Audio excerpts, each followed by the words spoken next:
आज हम जैन मूर्तिकला को लेकर देखेंगे। जैसे कि आप सबको पता है कि हमारा दूसरा मॉड्यूल स्टार्ट हो चुका है ना। दूसरे मॉड्यूल के अंतर्गत आपको मूर्तिकला, शिल्पकला, जैन वास्तुकला, यानी वास्तुकला किसकी? मंदिरों की। ठीक। या भूमि की। कि जब मंदिर का निर्माण किया जाता है तो उसके पहले भूमि का परीक्षण कैसे किया जाता है, मंदिरों का निर्माण करने की क्या विधि है, वो वास्तुकला के अंतर्गत आएगा। ठीक। इन सबको हम देखेंगे। अब आज जैन मूर्ति कला के मुख्य बिंदु शुरू करने से पहले मैं आपको पूछती हूँ कि जैन मूर्तियां और अन्य धर्म की मूर्तियां, इनमें आपको कभी कोई विशेषता लगी है या कोई ऐसी बात जो आपको जैन मूर्ति कला में विशेष रूप से देखने को मिली है? कभी देखा है आपने? मैम, जैन स्कल्पचर्स में उनका स्पेसिफिक आइकॉनोग्राफी रहती है, जैसे स्नेक या लायन, या जैसे सब तीर्थंकरों का जैसे सिंबल्स है। लांछन। और फिर वो लांछन। जैसे हम्म। लांछन। हम्म। यस। चिन्ह। चिन्ह चिन्ह होते हैं। बराबर। और वो जो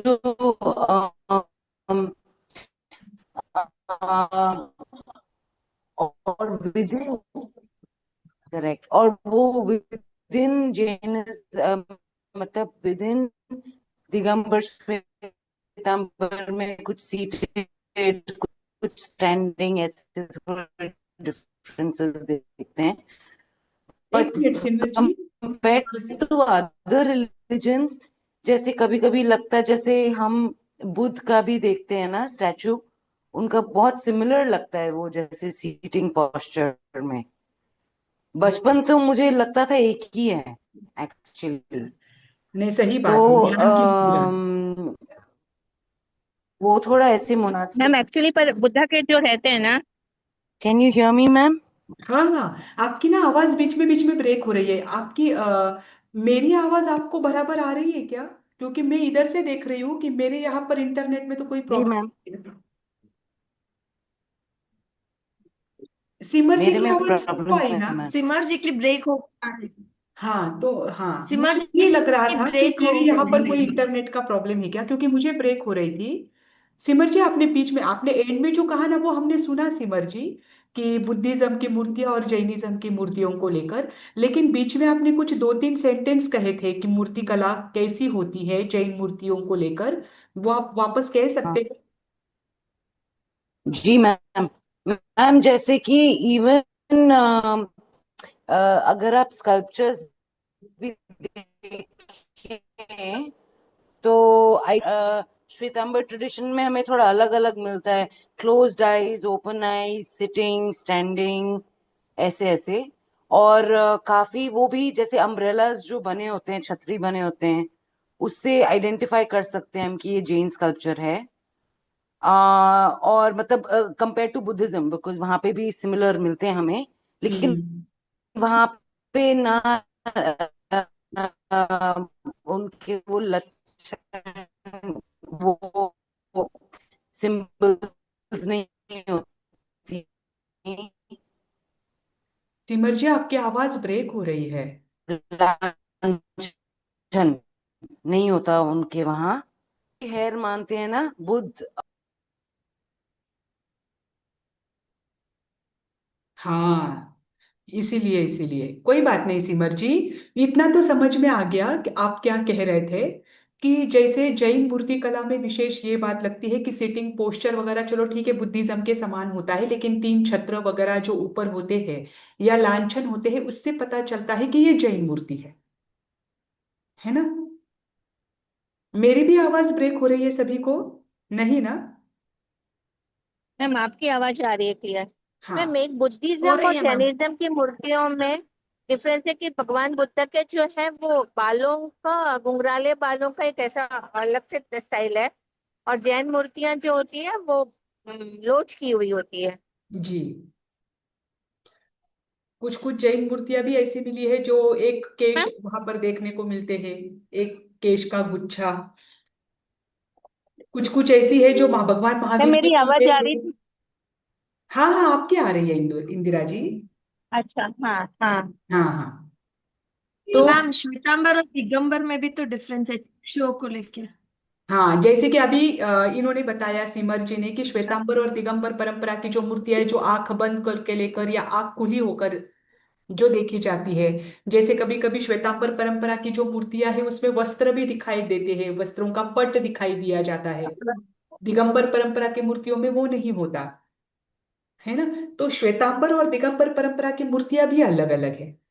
ठीक, इसके अलावा और कुछ आपको लगता है किसी को कि हाँ ये दूसरे परंपरा की है और ये जैन धर्म की परंपराओं की मूर्तियों में ये विशेषता है, इसे देखकर हम बोल सकते हैं कि ये जैन परंपरा की मूर्ति है? और कुछ है? हम जैसे लास्ट टाइम आपने बताया था वो यक्ष और यक्षिणी जो होती है वो भी बाजू बाजू में होती है। जी जी जी, यक्ष और यक्षिणी भी मूर्ति के आजू बाजू में पाए जाते हैं। ये जैन मूर्तियों की विशेषता है, विशेष रूप से गुप्त काल के बाद, कि जिसमें यक्ष यक्षिणी अष्टप्रतिहार्य स्वप्न मंगल आदि का उसमें उसको समाहित किया जाने लगा मूर्ति के साथ। और कुछ ऐसा है कि आपको लगता है हाँ ये जैन परंपरा की मूर्ति है और ये जैन परंपरा की मूर्ति की विशेषता है? कोई बता सकता है? सारे तीर्थंकर के अलग अलग चिन्ह होते हाँ हैं, तो उसको देख के रिकॉग्नाइज कर सकते हैं कि ये कौन से तीर्थंकर हैं करके। करेक्ट। तीर्थंकरों प्रायोत्सर्ग के लांछन के उनका आधार पर। आसन बहुत। कोमल जी की एक आवाज ब्रेक हो रही है, मतलब मुझे ही ब्रेक हो रही है या सभी को ब्रेक हो रही अ, है? कोमल जी आपके नहीं आ रही है मैम, क्लियर आ रही है। कोमल जी की आवाज क्लियर है मैम। तो फिर मेरे यहाँ पर नेटवर्क का प्रॉब्लम है। एक मिनट में ना मेरे इससे ये करती हूँ, मेरे इंटरनेट से कनेक्ट करती हूँ। एक्चुअली मैं 6th फ्लोर पर बैठी हूँ और थोड़ा सा इंटरनेट का भी प्रॉब्लम हो रहा है।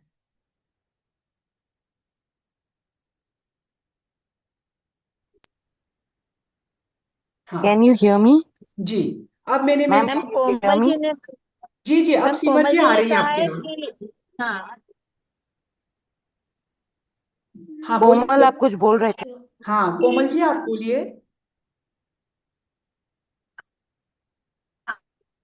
हाँ हाँ, मैं बोल रही थी मैम बहुत सारी हमारी जैन मूर्तियां हैं, जैन की अ, प्रतिमा है। कैसी प्रतिमा है? कोमल जी आपकी आवाज बीच में ब्रेक हुई। ऐसे कायोत्सर्ग आसन में बैठी रहती है ना मैम मूर्ति। हाँ, ओके कायोत्सर्ग मैम, और मैं खड़गासन। बाद में बताती हूँ, आप यू कैरी नहीं ऑन नहीं नहीं नहीं मैम। नहीं, आया ध्यान में। कायोत्सर्ग और हाँ खड़गासन में जैन नहीं मूर्तियां पाई नहीं। यस। जाती है। सही बात है, ये भी दो ही पोस्चर में मिलती है जिन यस। और मूर्तियां। मैम कुछ कुछ कॉमन सिंबल्स मिलते हैं, जैसे स्वास्तिक मिलते हैं, हिंदू वैदिक ट्रेडिशन में भी मिलते हैं स्वास्तिक। हाँ कुछ कॉमन है और कुछ स्पेसिफिक है कैलिग्राफी। जी जी जी, जब अष्टमंगल पूरे दिए जाते हैं जो जैन दर्शन के अनुसार हो, भले ही वो श्वेतांबर दिगंबर में थोड़ा सा भेद पाया जाता है, तब उसे जैन दर्शन के हिसाब से कहा जाता है। क्योंकि जैन दर्शन में ना एक स्पेसिफिक 8 मंगल बताए हैं, उसमें से एक मंगल लिख या उसका चित्र निकालने की परंपरा नहीं है। एक साथ 4 5 8 इस सारे के सारे मंगल कभी कभी निकाले जाते हैं। तो उससे भी पता चलता है कि ये जैन दर्शन के हैं। जब जैन प्रतीक आएंगे तब उसमें हम उसका अध्ययन करेंगे। मैम एक मार्बल की बनी होती है शायद श्वेतांबर मूर्तियां, और दिगंबर कोई नहीं, ऐसा धातु की कुछ बनी नहीं है कि होती है ऐसा। श्वेतांबर दिगंबर, लेकिन हाँ जो है मार्बल या पत्थर पाषाण की बनी हुई मूर्तियां, धातु की बनी हुई मूर्तियां, इसकी भारत में परंपरा रही है। और इसके अलावा जो लकड़ी आदि की है, मिट्टी आदि की है, या सादे पत्थर की है, ये मूर्तियां जैन दर्शन में लगभग नहीं पाई जाती। बड़े बड़े पाषाण से अखंडित मूर्ति बनी है तो बात अलग है, जो चट्टान से बनी हुई होती है, या फिर मार्बल से जो आजकल में देखने को आता है। ठीक, पर इसके अलावा धातु से पांचों ही प्रकार के धातु की बनी हुई मूर्तियां होती है।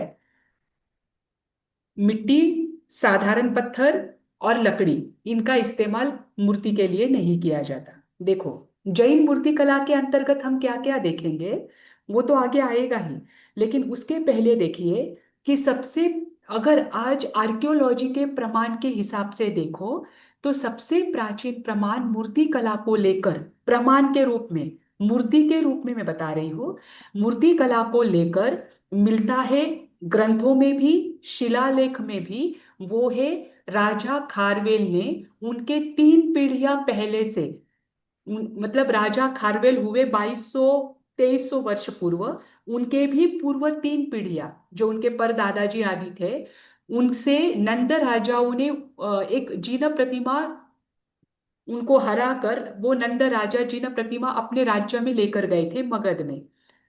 तो राजा खारवेल ने अपने 3 पीढ़ियों से पूर्व से जो नंद राजा के पास जिन प्रतिमा थी, उन जिन प्रतिमा को नंद राजाओं को हराकर पुनः लेकर आए और उसकी प्रतिष्ठापना उड़ीसा में की।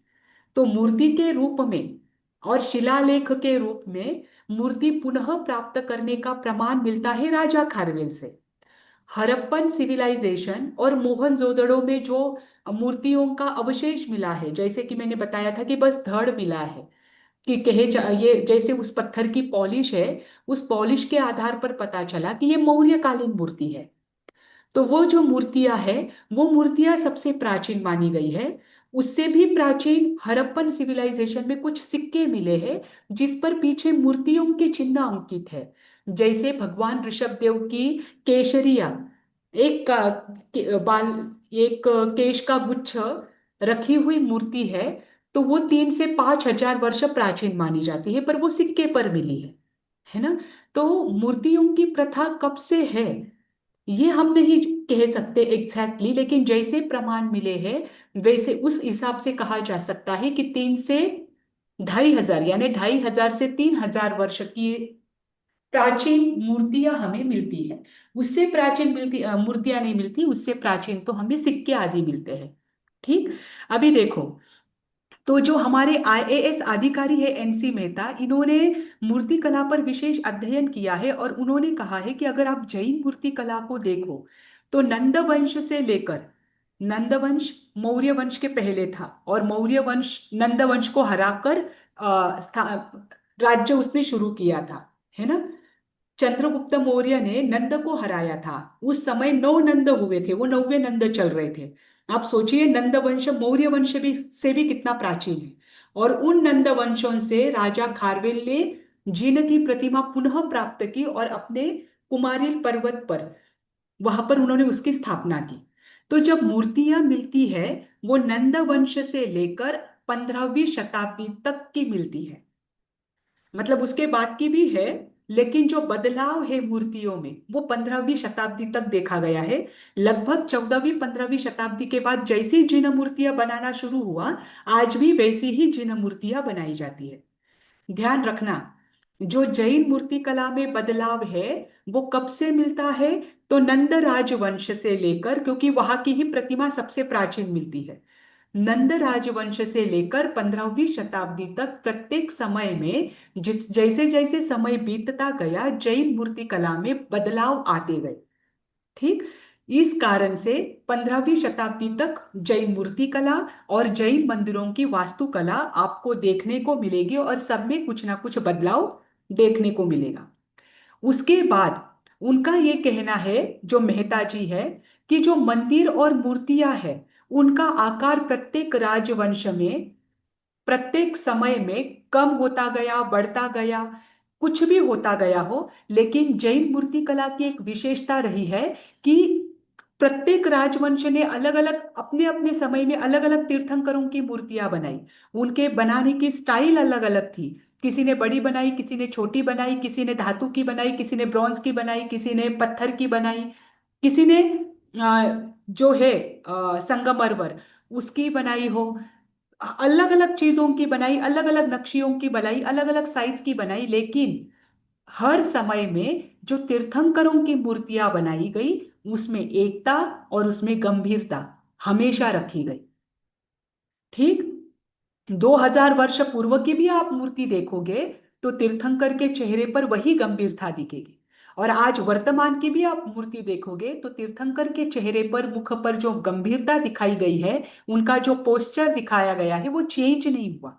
एक तो आपको खड़े खड़े मुद्रा में मिलेगी या फिर बैठे हुए मुद्रा में मिलेगी, लेकिन ध्यान के ही मुद्रा में मिलेगी।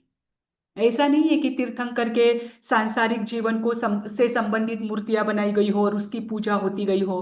तीर्थंकर का विवाह हुआ है तो तीर्थंकर के विवाह की मूर्तियां बनाई गई हो और उनकी पूजा हुई हो। तीर्थंकर ने दीक्षा ली है तो दीक्षा लेने के समय जो उनके केश लूंछन के पहले का समय है उसकी मूर्ति बनाई गई हो और उसकी पूजा हुई हो। ऐसा कभी नहीं हुआ। आज से 3000 वर्ष के तक की प्राचीन मूर्तियां मिलती है, लेकिन 3000 वर्ष पहले भी तीर्थंकर की मूर्ति बनाने का जो शास्त्र था वो शास्त्र आज तक वैसा के वैसा रहा है। आज भी जब तीर्थंकर ध्यान मुद्रा में बैठे हुए थे, केवल ज्ञान होने के पश्चात, जब उनको तीर्थंकर नाम कर्म की प्राप्ति होती है उसके बाद जो उनकी पोजीशन होती है वैसी ही मूर्तियां बनाई जाती है। हाँ, कोई बोल रहा था कुछ? हाँ मैम, मैं ये बोल रही थी कि हमेशा वो युवावस्था वाली ही बताते हैं ना हाँ, वो मूर्तियों को। तीर्थंकर, वो तो तीर्थंकर का अतिशय है। तीर्थंकर का अतिशय होता है कि वे वृद्ध भी होते हैं तब भी वे वृद्ध नहीं दिखते, वे युवा ही दिखते हैं। उनकी ना बालक की अवस्था हम्म। की होती है ना युवा की अवस्था की होती वृद्ध अवस्था की होती है। ये तो तीर्थंकरों की मूर्ति की या तीर्थंकरों के शरीर की विशेषता है कि वे कभी वृद्ध नहीं होते। मतलब वृद्ध नहीं होते मतलब अच्छा। वृद्ध दिखते नहीं है, होते हैं वे वृद्ध, पर उनके शरीर की स्थिति यौवन अवस्था के जैसी ही होती है। इसीलिए उनकी मूर्तियों में भी कभी वृद्धत्व नहीं दिखाई देता। जैसे चक्रवर्ती की रानी होती है स्त्री देवी। स्त्री देवी हजारों वर्ष जिएगी, लाखों वर्ष जिएगी, लेकिन वो हमेशा यौवन ही रहेगी, यौवन ही दिखेगी।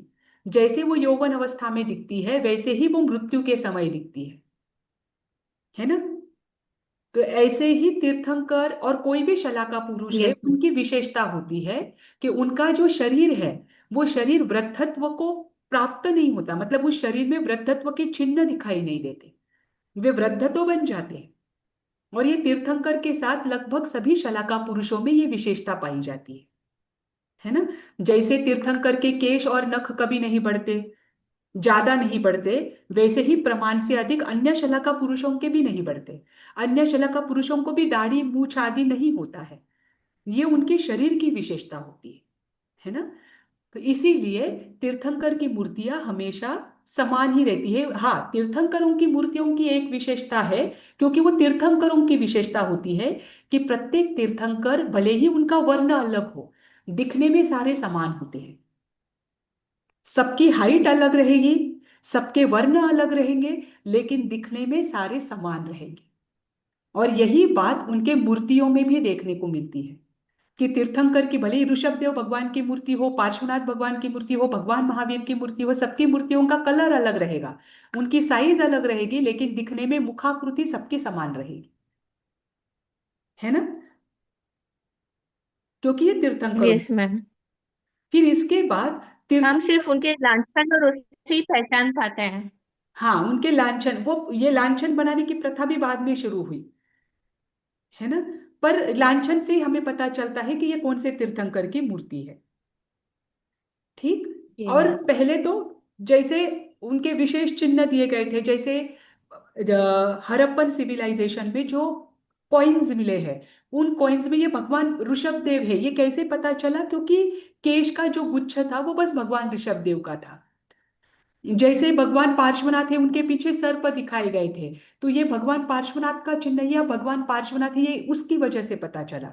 तो कुछ कुछ तीर्थंकरों की मूर्तियां पहचान में आती है उनके विशेष जो उनके चिन्ह रहे हैं उसके आधार पर, अन्यथा तीर्थंकरों की मूर्तियां ध्यान में नहीं आती। जब ध्यान में नहीं आती है तब उसे जीन मूर्ति कहा जाता है।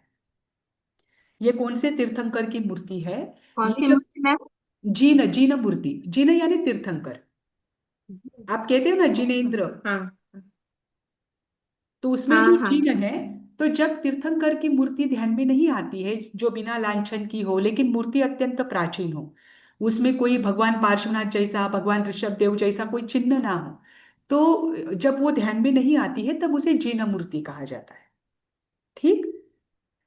कि तीर्थंकर की है लेकिन कौन से तीर्थंकर की है पता नहीं। अब इसमें विशेष बात और क्या है कि मंदिर का आकार बढ़ता गया, मूर्तियों का आकार बढ़ता गया। अगर आप कभी गिरनार जी जाओ तो गिरनार जी में ऊपर जाने के बाद वापस नीचे उतरना, वहां पर कुमारपाल ने, मुझे राजा कुमारपाल ने, वस्तुपाल आदि मंत्रियों ने वहां पर मंदिरों का निर्माण किया है। उसमें भगवान आदिनाथ की नीचे मूर्ति है। वो भगवान आदिनाथ की मूर्ति जमीन से लेकर पूरे छत तक इतनी बड़ी मूर्ति ग्रीन कलर के मार्बल से बनाई हुई है, अत्यंत प्राचीन है। वो भी लगभग 1000 1500 साल पहले की मूर्ति है, क्योंकि भगवान राजा कुमारपाल 12वीं शताब्दी में हुए, 11वीं शताब्दी के अंत में। तो आज उसे 1300 साल हो चुके हैं राजा कुमारपाल को होकर। तो उसके पहले की वो मूर्तियां हैं। आप सोचिए, पर वो मूर्तियां इतनी बड़ी बड़ी है। तो मंदिरों का आकार बढ़ता गया, मूर्तियों का आकार बढ़ता गया, लेकिन मूर्ति बनाने का जो स्ट्रक्चर है, कि उस मूर्ति की स्थिति कैसी होनी चाहिए, वो कभी नहीं बदली। उसकी मुद्रा कैसी होनी चाहिए, उसमें बदलाव नहीं आया। उनके चेहरे पर विरक्तता के भाव, शांत भाव, स्थिर भाव होने चाहिए, वो भाव कभी नहीं बदले, है ना। मतलब उनकी मुद्रा को लेकर, उनके स्थिति को लेकर, उनके चेहरे की गंभीरता को लेकर, और उनके यौवन अवस्था को लेकर, इसमें कोई भी बदलाव इन मूर्तियों में नहीं हुआ। ठीक। सब बदलाव कहाँ हुआ? जैसे मौर्य काल में मात्र तीर्थंकर की मूर्ति बनाई जाती थी, नंद वंश के काल में मात्र तीर्थंकर की मूर्ति बनाई जाती थी, उस पर कोई लांछन नहीं था, मात्र तीर्थंकर की मूर्ति होती थी। भले वो अर्धनमिलित अवस्था में हो या पूरी आंखें खुली हो, उससे कोई फर्क नहीं पड़ता है, तीर्थंकर की मूर्ति होती थी। तो उस तीर्थंकर के मूर्ति के साथ यक्ष, यक्षिणी, लांछन आदि कुछ नहीं होता था, प्लेन मूर्ति होती थी। फिर उसके बाद गुप्त काल आया, कुषाण काल आया। फिर उसके बाद बाकी के साम्राज्य आए, जैसे राष्ट्रकूट आदि आए। राष्ट्रकूटों की मूर्तियां आप देखोगे तो वो अधर दिखेगी आपको, जमीन को टच हुई नहीं है, बस एक साइड में वो थोड़ा सा हल्का सा टच करती है। भले ही वो बहुत हेवी, टन में उसका वजन होता है, इतनी हेवी मूर्ति भी हो, लेकिन फिर भी वो कहीं से भी टच नहीं करती है। ये राष्ट्रकूटों की विशेषता है। उनके समय ऐसी कारीगरी थी कि उन्होंने सारी मूर्तियां ऐसी अधर बनाई है ना। तो ये इतने बदलाव उसमें आते गए, लेकिन मूर्तियों के स्थिति में, उनके चेहरे पर कोई बदलाव नहीं आया। मेरी आवाज तो आ रही है ना? क्योंकि मुझे इंटरनेट कनेक्शन अनस्टेबल दिखा रहा है। Yes ma'am. हाँ। अब दूसरी बात यस मेहता दीदी। जी, हाँ, मुझे बस बीच में आवाज ना आए तो बता देना। तो आईसीएस अधिकारी मेहता जी ने एक बहुत बड़ा भेद बताया है, जो वैदिक मूर्तियों में, ब्राह्मणवादी मूर्तियों में और जैन मूर्तियों में देखा जाता है। उन्होंने क्या कहा कि जैसे ब्राह्मणवादी, हिंदूवादी जो मूर्तियां हैं वैदिक परंपरा की, अगर उनके मंदिरों की और उनकी मूर्तियों की तुलना करें, तो उनके मंदिरों में आपको वामाचार का प्रभाव अलग अलग जगह पर देखने को मिलेगा। बाहर ऐसे चित्र रहेंगे जो अश्लील रहेंगे, मंदिरों के बाहर। मूर्तियों में भी सजावट दिखेगी, मूर्तियों को भी आभूषण आदि पहनाया जाएगा। उसमें अंदर भी उनके साथ कोई ना कोई रहेंगे, कोई प्रसंग दिखाया जाएगा, प्रसंग के आधार पर मूर्तियां बनाई जाएगी। जैसे कि राम के साथ लक्ष्मण, सीता जी, हनुमान जी आदि की मूर्तियां होती है, कभी कभी राम जी और सीता जी की अकेले की मूर्ति है। इसमें मूर्तियों में बदलाव देखने को मिलता है, और इन मूर्तियों के मंदिरों के बाहर आपको अश्लीलता के भी कुछ प्रभाव देखने को मिलते हैं। जैसे कि बाहर के जो कुछ शिल्पकला, या जिन्होंने वो शिल्पकला की है, उन्होंने अपने अपने हिसाब से वहां पर वैसे चित्र आदि बनाए हैं या वैसी मूर्तियां बनाई हैं। लेकिन जब आप जैन मूर्ति को देखोगे या जैन मंदिरों को देखोगे, तो उन्होंने इतने 3000 वर्षों में भी शुद्ध, सात्विक और पवित्रता का माहौल संभाल कर रखा हुआ है। कहीं पर भी आपको बाहर भी अश्लीलता नजर नहीं आएगी। ये मूर्तियां, इसमें कहीं आपको आभूषण आदि नजर नहीं आएंगे। मूर्तियां अत्यंत आकर्षक आकर्षक होती है। वो आकर्षक, उन मूर्तियों का आकर्षण कम नहीं हुआ है, लेकिन मूर्तियों में एक्स्ट्रा जो सामान है वो नहीं बढ़ाया है, कभी भी नहीं बढ़ाया। ठीक। फिर उसके बाद उन्होंने मूर्तियों को लेकर बताया है कि 12 इंच से अधिक की मूर्ति घर में नहीं होती है, लेकिन 12 इंच से जो 12 इंच वाली मूर्ति आपको मंदिर में भी देखने को नहीं मिलती है। हाँ, कहीं खदान में से निकली है छोटी मूर्ति, जो किसी ने दफना कर रखी हो, कभी जमीन से कुछ मूर्तियां मिलती हो, वो अगर छोटी है, मिली हुई मूर्तियां, तो वो मंदिर में रखी जाती है। नहीं तो मंदिर की मूर्ति जो है वो 12 अंगुल, इतनी कम नहीं होती है। मंदिर की जो मूर्तियां है वो 84, 108 या 120 अंगुल की होती है कम से कम। और घर घर में जो मूर्ति होती है वो मूर्ति 12 इंच से अधिक नहीं होनी चाहिए, ऐसा कहा गया है। जैन मूर्ति जैसे अभी सिमर जी ने बताया था कि जैन मूर्तियां जो है उसके ऊपर छत्र देखने को मिलता है। तो वो जो 3 छत्र है जो कि तीर्थंकरों के अष्टमहाप्रतिहार्य में आता है, ये 3 छत्र लगभग आपको सभी दिगंबर मूर्तियों में और कुछ कुछ कुछ मतलब 80% आप श्वेतांबर परंपरा की मूर्तियां लो कि उसमें ये मिलेगा। तो 3 छत्र लगभग हर जगह देखने को मिलता है। और यक्ष और यक्षिणी भी अब हर ऑलमोस्ट हर जगह देखने को मिलते हैं। जहां मूर्ति के बाजू में यक्ष यक्षिणी नहीं होते, वहां पर मंदिर के बाहर यक्ष यक्षिणी होते हैं। पर यक्ष यक्षिणी की मूर्तियां भी उन मंदिरों के साथ देखी जाती है। जैसे वर्तमान में जो मंदिर बनाए जाते हैं, एक एक तीर्थंकर का मंदिर होता है। तो उस तीर्थंकर के जो यक्ष यक्षिणी है वो एक तो उनके जो गर्भगृह है उसके बाहर रहेंगे या फिर मंदिर के बाहर रहेंगे, लेकिन यक्ष यक्षिणी रहेंगे, है ना। अभी देखो, जैन मूर्ति कला में उनकी विशेषता देखने के पूर्व सिंधु घाटी सभ्यता और जो मोहनजोदड़ो है और हड़प्पा हड़प्पन सिविलाइजेशन है, हड़प्पा है, यहाँ पर कुछ कुछ मूर्तियां प्राप्त हुई है जो विशेष अभ्यास करने के पश्चात पता चली है कि ये जैन मूर्ति है।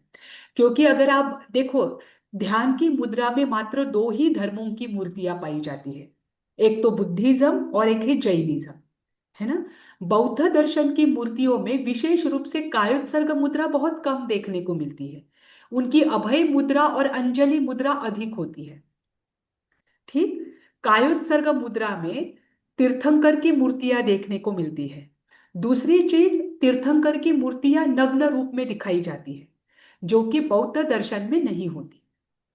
तो इसमें और बाद की के जो 7वीं शताब्दी के बाद की जो मूर्तियां हैं, उसमें तो तीर्थंकर के मूर्ति के साथ लांछन, यक्ष यक्षिणी, पीछे धर्म चक्र, ऊपर 3 छत्र, छाती पर वक्षस्थल, ये तो देखने को मिलता ही है ना। जैसे वक्षस्थल पर स्त्री वत्स का चिन्ह, ये तो हमें पुरानी प्राचीन मूर्तियों में भी देखने को मिलता है। तीर्थंकर की कुछ प्राचीन मूर्तियां हैं कि वो तीर्थंकर की मूर्ति है। ये जानना कैसे जाना गया कि उनके छाती पर श्री वत्स का चिन्ह भी देखने को मिलता है ना। क्योंकि हर तीर्थंकर के वक्ष स्थल पर श्री वत्स का चिन्ह होता है, इस कारण से वो कुछ कुछ मूर्तियों में दिखाई देता है। इससे पता चलता है कि ये बौद्ध परंपरा की नहीं है। ठीक। उसके बाद सबसे प्राचीन मूर्ति के रूप में हड़प्पा की और लोहानीपुर में मिली हुई जो मस्तकहीन मूर्ति है, नग्न मूर्ति, वो जैन दर्शन की सबसे प्राचीन मूर्ति के रूप में बताई गई है। अब इसमें देखिए जैन मूर्तिकला संबंधित नियम। उसमें सबसे पहला है कि तीर्थंकर की प्रतिमाओं के मुद्रा संबंधी नियम। तीर्थंकर की प्रतिमाएं 2 ही मुद्रा में पाई जाती है। एक है कायोत्सर्ग मुद्रा, यानी खड़े खड़े ध्यान करना।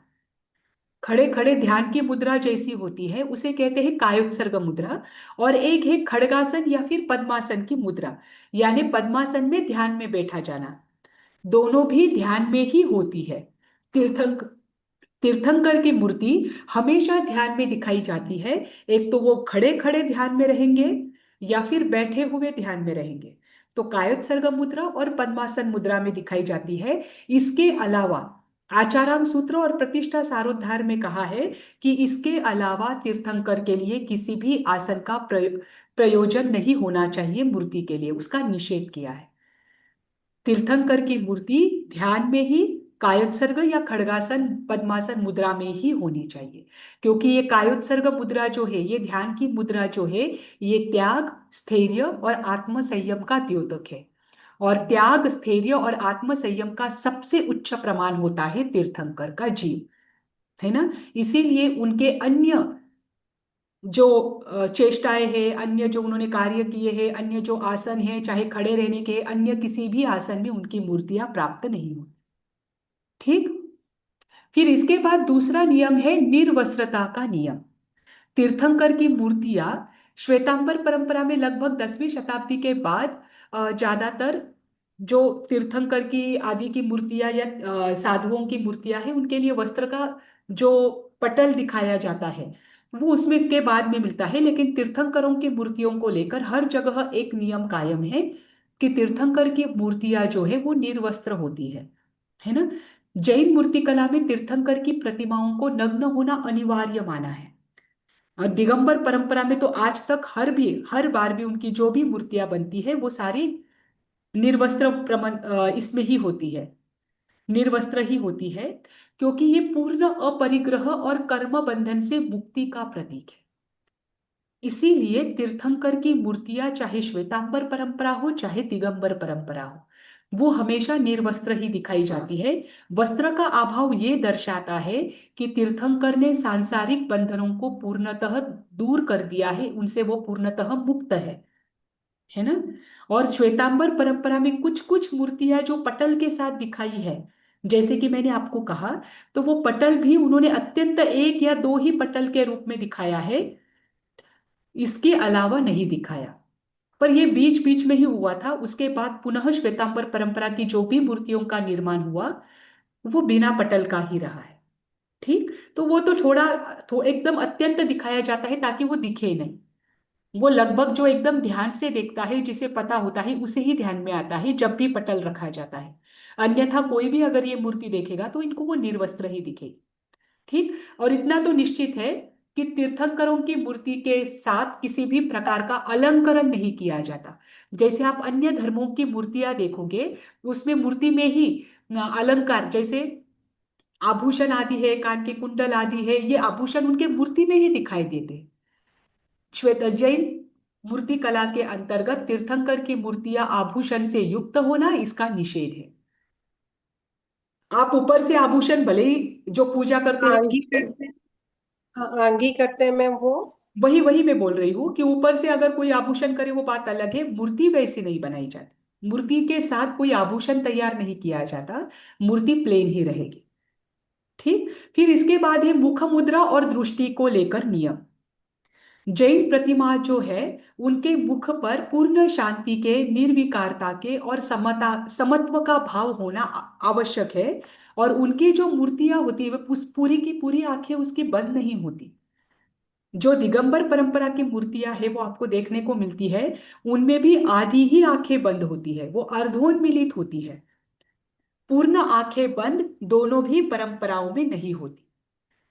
अर्धोन्मिलित मूर्ति क्या होती है, वो उनकी ध्यान की दशा को दर्शाती है। तीर्थंकर जब भी ध्यान करते हैं, ध्यान की अवस्था में बैठते हैं, तब वे कभी भी अपनी पूर्ण आंखें बंद नहीं करते। उनकी आंखें कैसी होती है, अर्धोन्मिलित होती है, आधी ही आंखें बंद होती है। और जो आधी खुली आंखें हैं, उसका पूरा ध्यान नासाग्र की ओर होता है।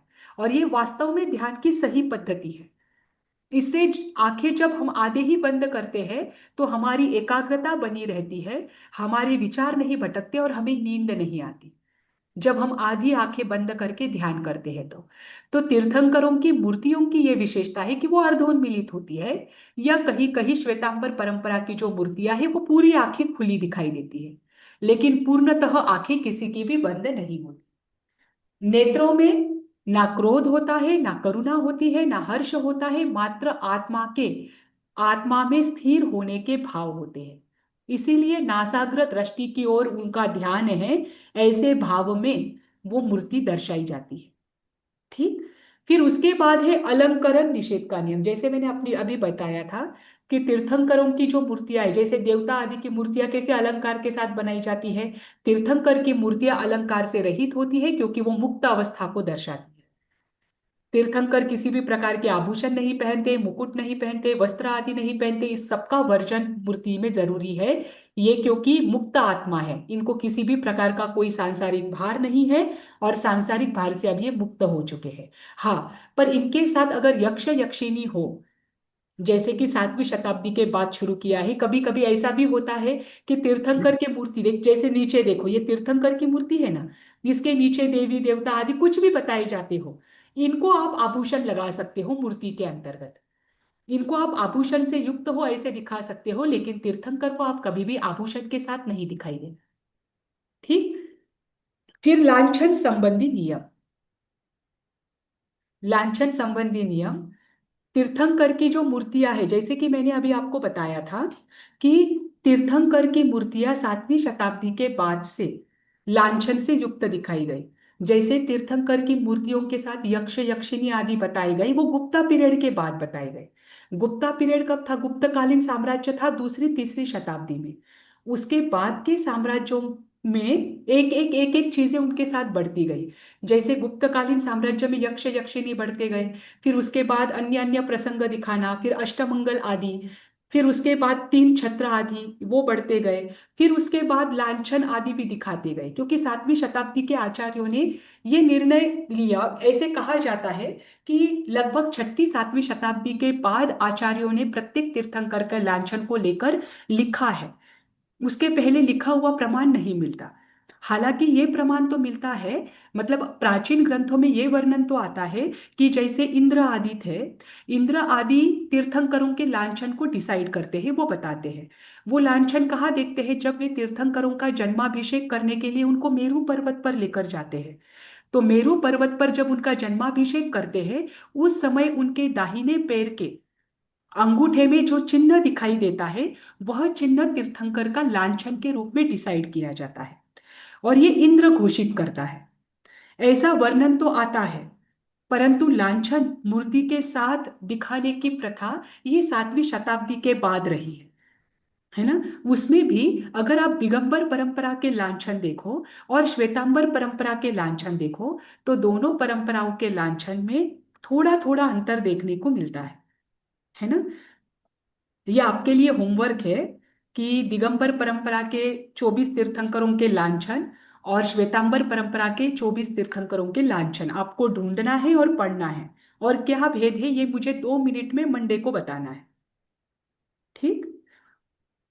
पर इसमें ये तो है, जैसे भगवान ऋषभ देव का लांछन है वृषभ, भगवान महावीर का है सिंह। तो ये जो नीचे लांछन अंकित किए होते हैं उसके आधार पर पता चलता है कि ये लांछन जो है ये कौन से तीर्थंकर की प्रतिमा का है, कौन से तीर्थंकर का है, और उसके आधार पर पता चलता है कि ये कौन से तीर्थंकर की प्रतिमा है।